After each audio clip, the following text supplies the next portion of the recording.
ఆంధ్రప్రదేశ్ యొక్క క్యాపిటల్ ఏంటి? ఏపీకి ఒక క్యాపిటల్ ఉంటే బెటరా, లేక 3 క్యాపిటల్స్ ఉంటే బెటరా? ఇది ఈ వీడియోలో తెలుసుకుందాం. వైజాగ్ అనేది క్యాపిటల్కి కావాల్సిన క్వాలిటీస్ అన్నీ ఉన్న సిటీ.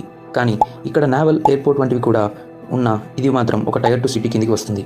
వైజాగ్ యొక్క ల్యాండ్ మొత్తం 650 కిలోమీటర్ స్క్వేర్. అంటే ఇది సైజులో చూస్తే హైదరాబాద్ కన్నా ఎక్కువ. కానీ వైజాగ్కి దగ్గరలో హిల్ స్టేషన్స్ ఇంకా సముద్రం ఉండడం వల్ల హుద్హుద్ లాంటి న్యాచురల్ రిస్క్స్ ఎక్కువగా ఉంటాయి.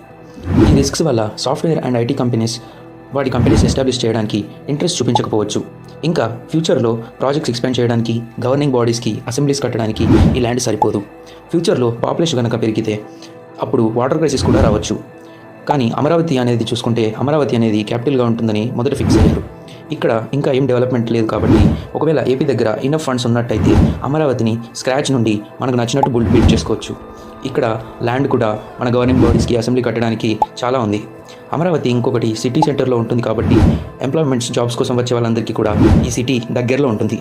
విజయవాడ, గుంటూరుకి ఇది దగ్గరగా ఉండడం వల్ల ఐటీ కంపెనీస్ కూడా ఇంట్రెస్ట్ చూపించే అవకాశాలు ఎక్కువగా ఉంటాయి. మచిలీపట్నం, నిజాంపట్నం లాంటి పోర్ట్స్ కూడా అమరావతిలో ఉన్నాయి. అవి ఇంకా డెవలప్ అవుతాయి.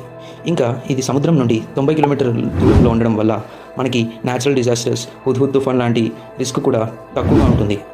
మీకు ఈ వీడియోలో ఏదైనా కొత్త తెలుసుకున్నట్టు అనిపిస్తే ఈ వీడియోని లైక్ చేయండి. అలాగే మీకు ఏది క్యాపిటల్గా ఉంటే మంచిగా ఉంటుందో మా కామెంట్స్లో తెలియజేయండి. మా ఒపీనియన్ ప్రకారం ఒకవేళ ఏపీ దగ్గర ఇనఫ్ ఫండ్స్ ఉంటే అమరావతిని స్క్రాచ్ నుంచి బిల్డ్ చేయడం బెటర్. లేకుంటే మన ఇప్పుడు ఉన్న పరిస్థితుల్లో వైజాగ్ని క్యాపిటల్గా చేయడం బెటర్. కానీ ఏది క్యాపిటల్ చేయాలన్నా దానికి ఈక్వల్గా డిసడ్వాంటేజెస్ అండ్ అడ్వాంటేజెస్ ఉన్నాయి. మీరేమనుకుంటున్నారో కామెంట్స్లో తెలియజేయండి. ఇలాంటి మరిన్ని వీడియోస్ కోసం మా ఛానల్ని సబ్స్క్రైబ్ చేసుకోండి. Thank you for watching.